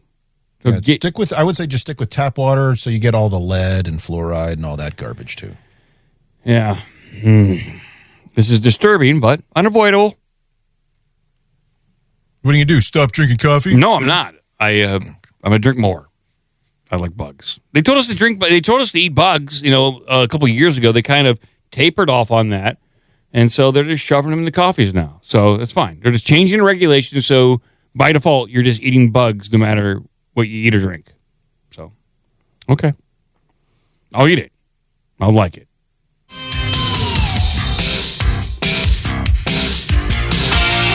Brought to you by Pfizer. Let's see. I don't want to quite go to some food-related stuff yet. Oh, here we go.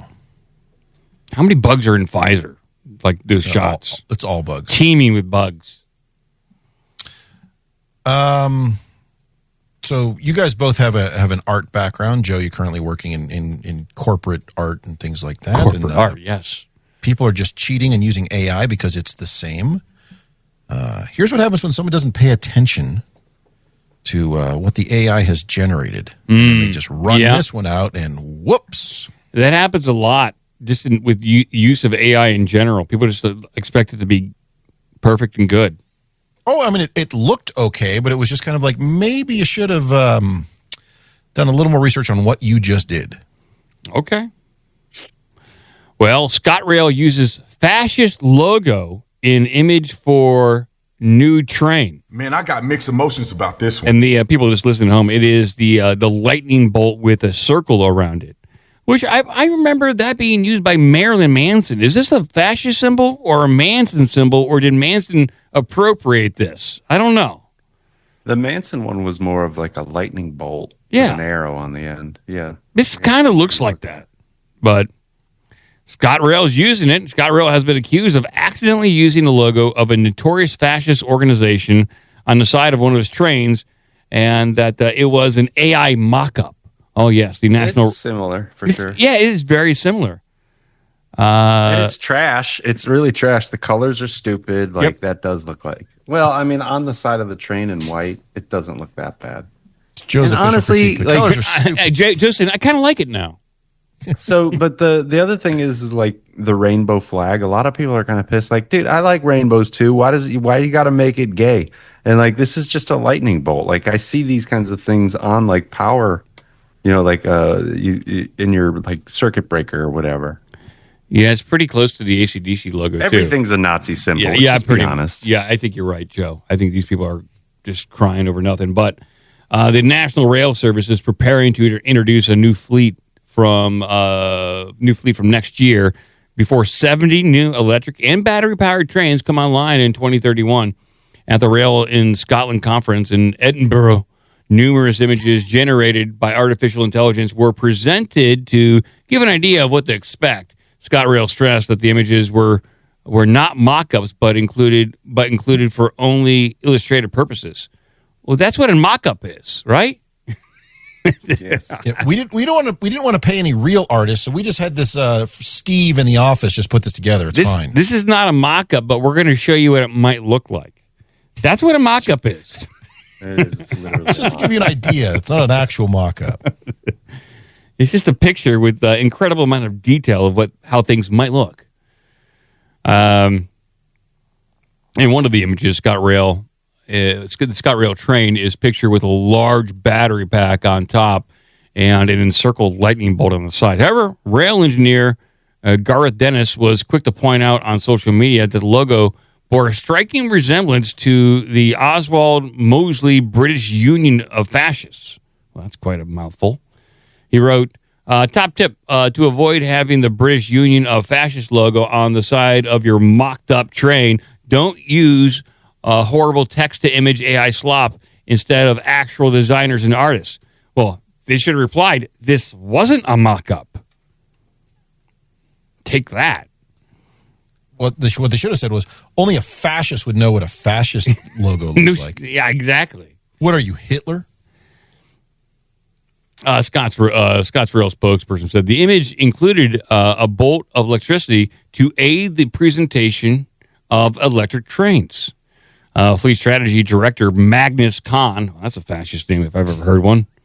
Magnus Kahn. Skilled teams across ScotRail are working hard on the procurement process to deliver new trains, which is exciting news for customers who will benefit in the years to come. The use of these images doesn't take away from the work, and we're used at this early stage in the process to help attendees visualize what new trains could look like. Well, AKA a mock-up. A mock-up. And they could have done that without the use of the lightning bolt. They put the lightning bolt on there because they liked it. Also note on the AI slop image there's literally a pile of batteries on top, and it has the word batteries. Yes, it does. It's like, oh, I didn't know what they were. Those are batteries up there. Okay.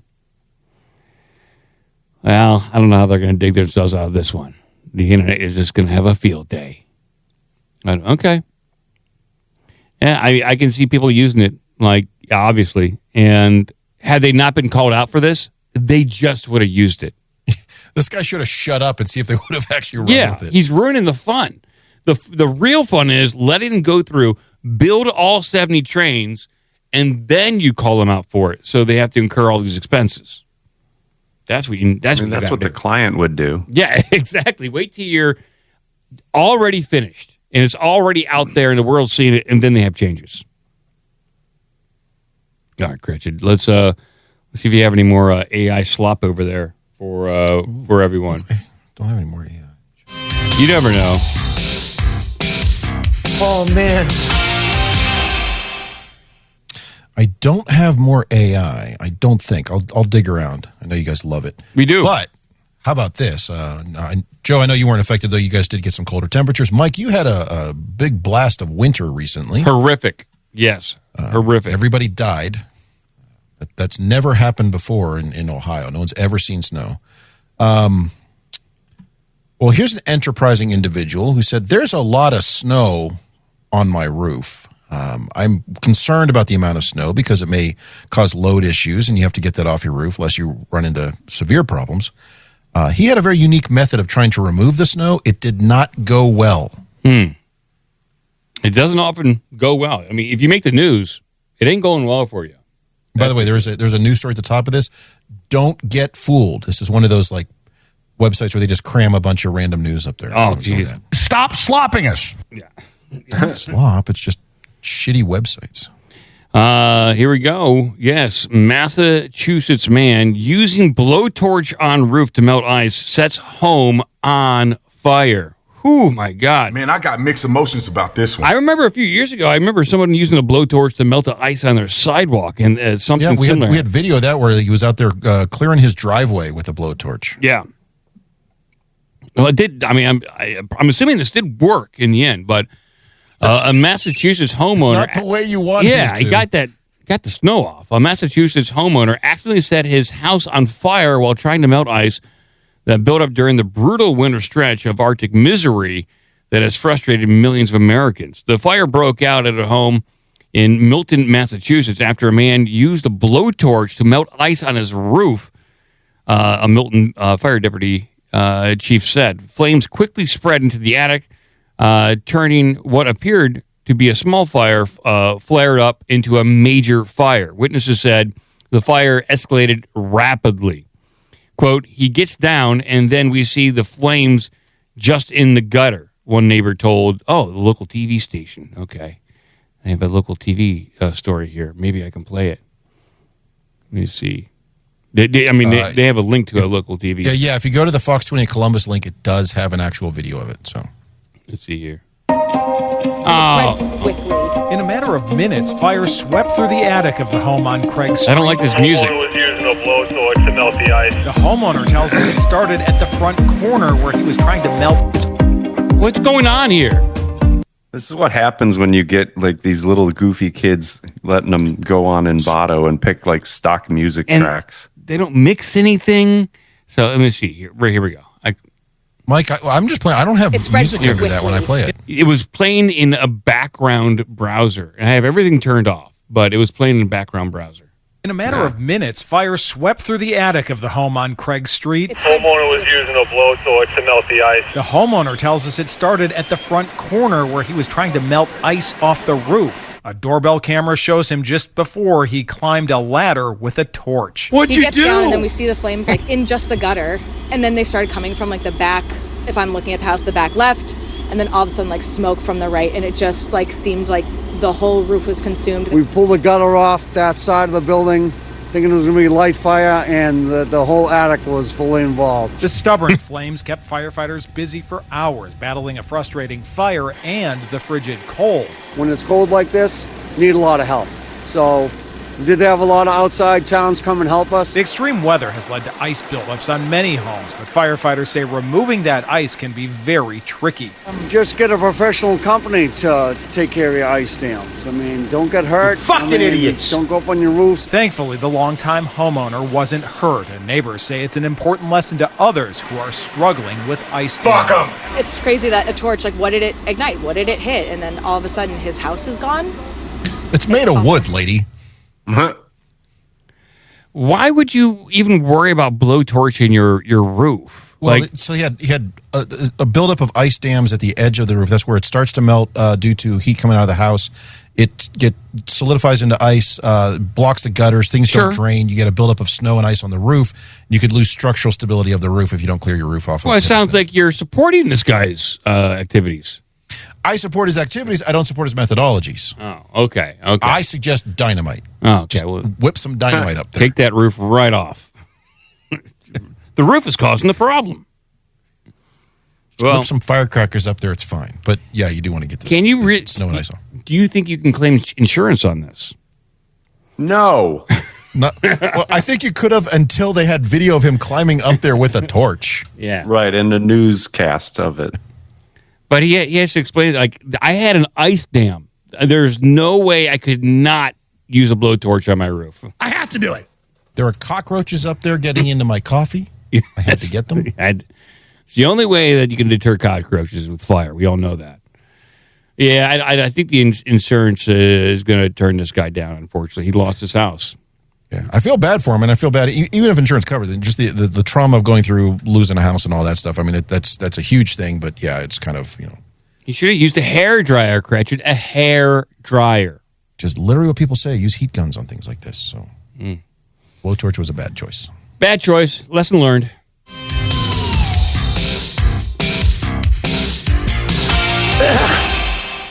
All righty, let's roll into some of this here. So we've got a big sporting event coming up this weekend. Oh, really? A big sporting event? Big sporting event.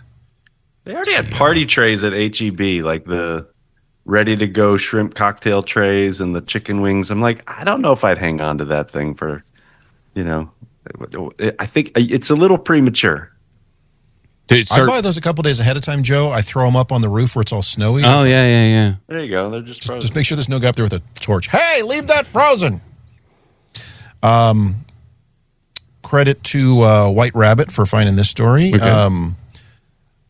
So here's something that, to Joe's point, you want to get that tray of chicken wings? Yeah. You want something extra special for people to experience while they're enjoying their chicken wings?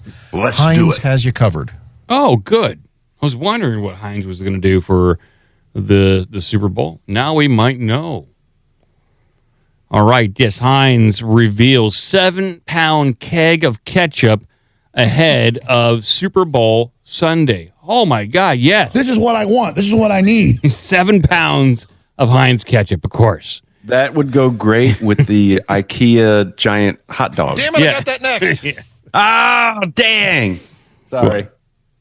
Well, Heinz has unveiled a new product ahead of football's biggest game, introducing what it calls its first ever ketchup keg. Okay? The company has announced the Heinz ketchup on the 27th of January, revealing a stainless steel container designed to dispense its signature ketchup to watch parties and game day gatherings. The release comes as the brand continues to roll out novelty food products tied to major sporting events and seasonal promotions. I mean, that's a great idea.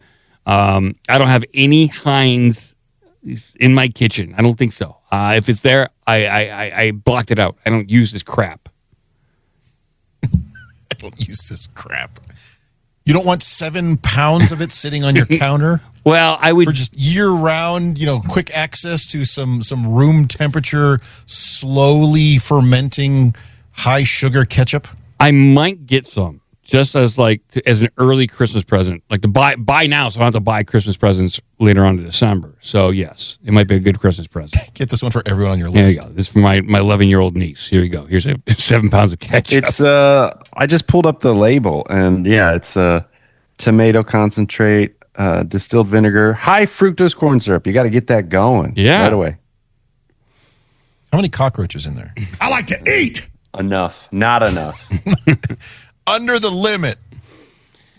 How much does this cost? That's the real question. How much does 7 pounds of ketchup cost me in this dispenser? That's the real question, because it is uniquely packaged. That's a good question. They do have an Instagram. Oh, something went wrong. I can't go there, and I don't want to play it here because it plays the weird music. Where can I buy this? They want me to buy this, but then they don't even provide a link to where I can buy it. Heinz on their Instagram, it says link in bio. I hate that shit. Just give me the freaking link. Where's the bio? I don't want to have to go to your bio. Dude, I got you. Daddy, chill. Heinz. What the hell even is that? It's in your slacks. Okay. Oh, it's HeinzKegchup.com. Oh. There we go. I got to sign up now. Okay. They definitely want you on the email list, and then I guess they're going to send out it's available. I think it's a little late to get it shipped, though. Well, like I said, I don't care. This is a Christmas present for next year. The email may have already gone out. You can still sign up. They definitely want your email, but it might be a little late for the keg. Mike, on that website, if you scroll down, there's a promotional video. Yeah, I saw the video. But let's see here on the news site. No, on the Heinz site, the one you're just looking at. Oh, we play video. Okay, yeah. Marketing video. Oh yeah, this is nice. Okay, let me link this up so I can play the audio for you guys over there. They really know how to pump this up, don't they? Here we go.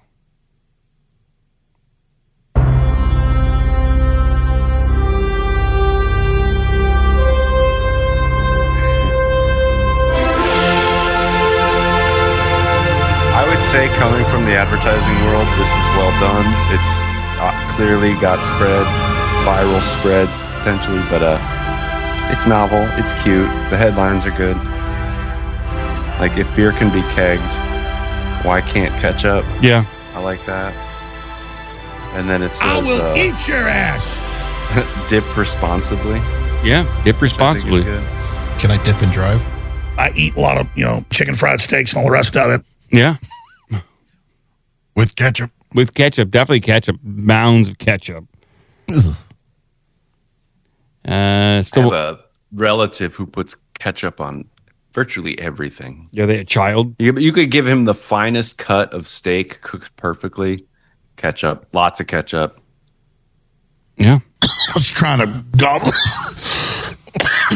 down a quesadilla during the break, sorry. Had a lot of ketchup on it. He's drenched with ketchup. It slides down easily, pretty easy. Need a big bowl just for dipping. All right. You got a follow-up story for this one, Cratchit? Or not a follow-up, but it was related. Okay, go ahead and let's do the related one. Here we go.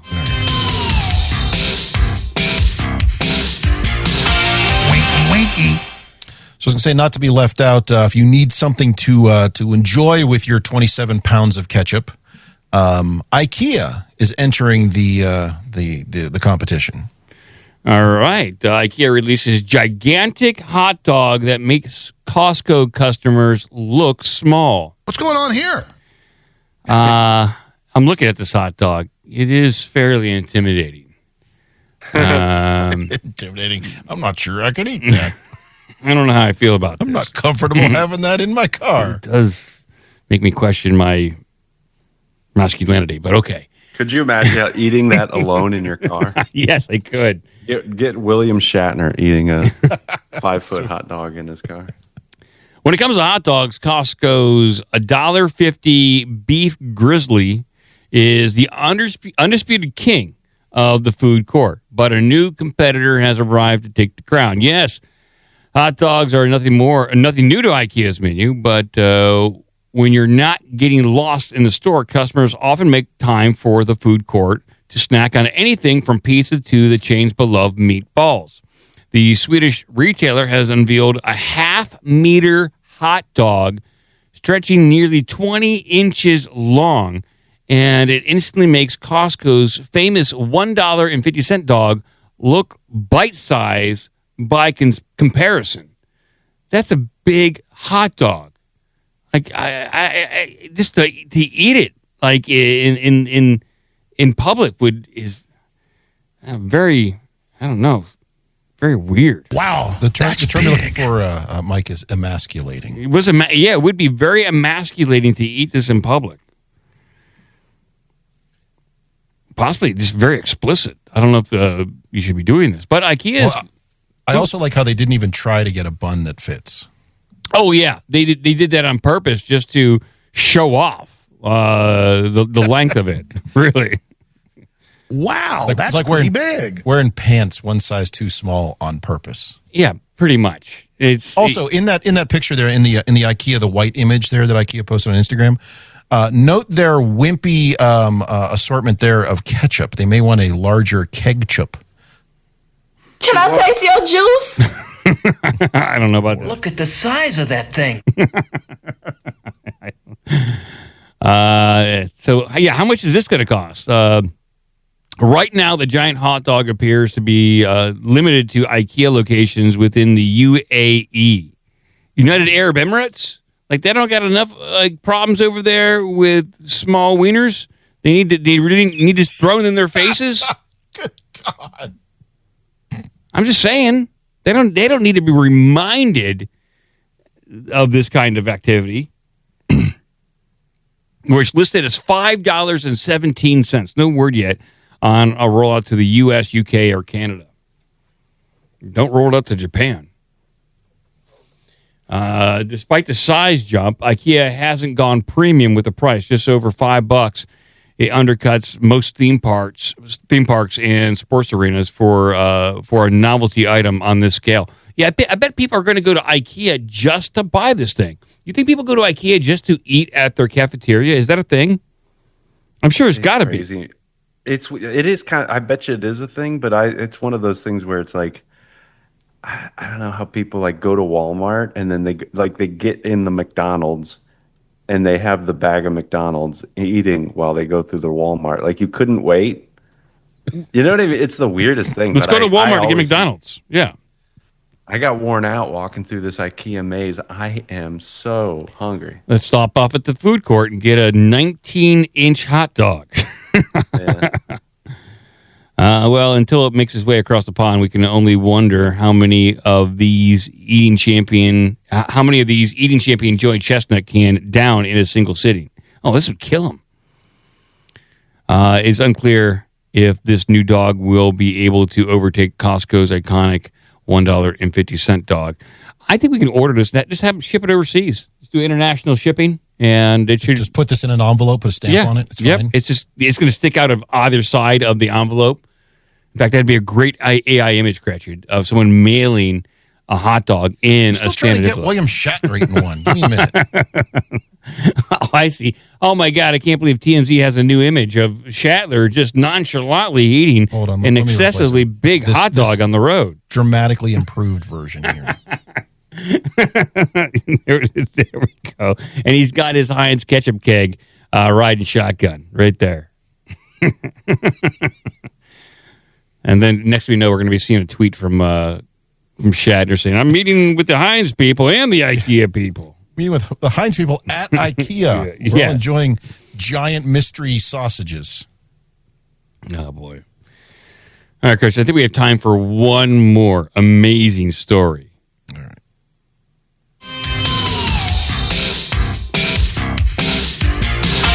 Quiet.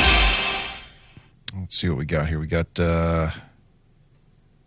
give you a couple to choose from. We have the ever popular someone tried to shove a bomb up their own ass. Oh, nice. That's that one was making the rounds this week. We have an alternate to, you mentioned early on the show, and by the way, you did have it wrong. Joe was correct. Punk's Tony Phil saw his shadow, which means more winter. Oh, it's bullshit. But we have an alternate if you want a different type of animal predicting the weather. I do. I would like to know if I can trust another animal. Go with that one. So we probably only can do that this week. So, yeah, Punk's Tony Phil apparently is only right about 40% of the time. It's not a good percentage.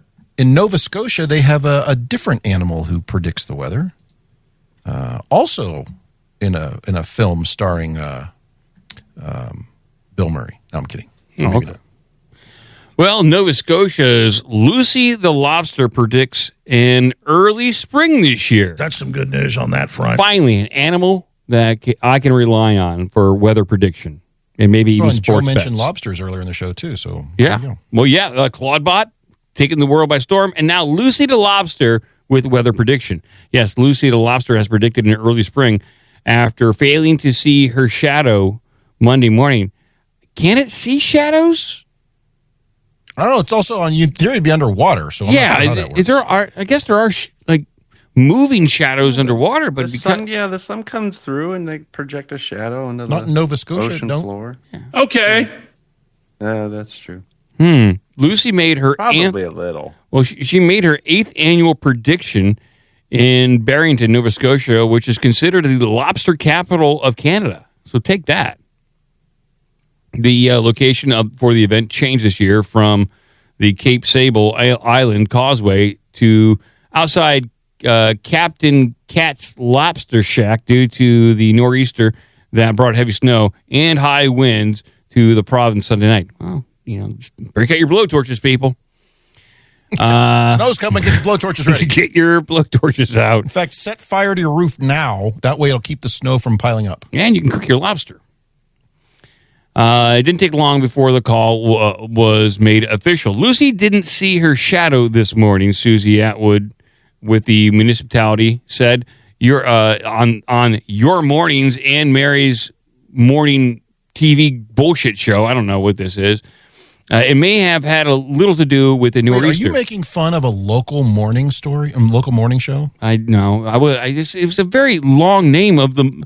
Is Anne Marie's Medwake's Monday morning. This is a poorly written sentence. The person's name is Anne Marie Medawake, and then they said that they were telling her on the morning show on Monday morning. Well, what show is this, and who the hell is Anne Marie? It's called Your Mornings, apparently starring Anne Marie Medawake, where they exclusively cover lobster weather predictions. I guess up there they have lobster news and weather news. That's all they got. Lobsters on the threes. The 10-pound crustacean wore a bright yellow suit and a hat for the occasion. It can dress itself? It shows. Wear something nice. You're on TV. I didn't know it could. I mean, it's pretty advanced up there what these lobsters can do. Lucy's prediction is the first event to kick off the Nova Scotia's Lobster Crawl Festival, which runs from the 1st of February to the 28th. That's a long-ass festival. A lot of lobsters are going to die. As for what's next for Lucy, Atwood says she has her eyes set on late-night TV. Oh, shit. Wait, this lobster has career... career aspirations. Yeah. Who knows where she will go? Emery said, we're hoping maybe Jimmy Fallon, Jimmy Kimmel. Pretty happy to be here. Lucy is also the star of her own children's book, Lucy the Lob Star. Where can I buy this children's book? I can buy it, what's this cost? I can buy an ebook for $5. I ain't got that kind of money. Does it predict the weather? No, the ebook does not. Not as far as I know. If it did, it'd probably have to involve some kind of astrology, maybe some palm reading, and lobsters don't have palms. So, okay. It's incredibly specious of you. Well, I'm just glad that finally Punxsutawney Phil's got some real competition. It's going to be the sequel, Groundhog Day 2, Lobstar something. Well, we'll find out here pretty soon whose prediction is valid. Is it the lobster, which is predicting an early spring, or Punxsutawney, which is predicting a continued winter? Right. Who will win? This is bullshit. Who gives a shit? Who gives a fuck? By the way, here is your official overseas IKEA hot dog delivery system. Oh, great. Let's take this. There it is. It's a dirty hot dog, Gretchen. That thing's going to go through the mail, and then you're going to have U.S. Postal Service people, taking turns holding it, doing pretending it's their penis, and they're going to do various, kind of pranks with each other with this hot dog as it goes through the mail system. Meanwhile, that's my hot dog. I'm hungry. Shatner's disappointed. So is the bun legit, like the regular bun size, and the hot dog? Yeah. Like that picture? Yeah, it's legit. It's stupid. I want a big bun. You better get your AI to fix that shit. I want a big bun. Sorry, Shatner brings his own giant buns to the... There he does. Yeah, back that ass up!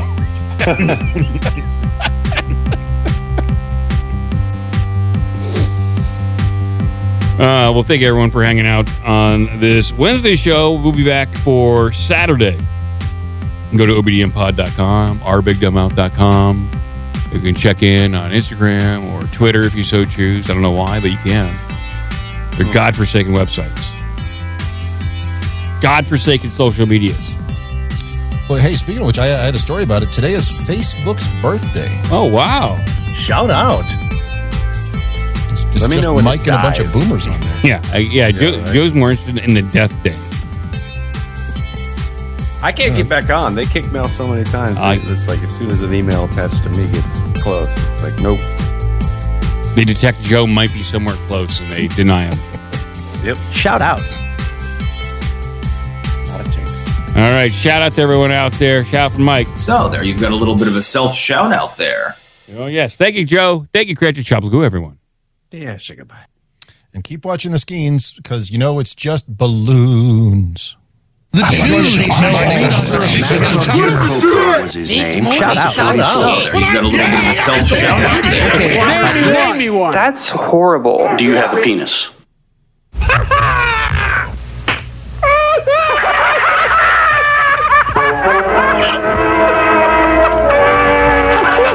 That's about all. Shablagu. Sit, Ubu, sit. Good dog. Till next time, take care of yourself and each other. Well, now you know the rest of the story.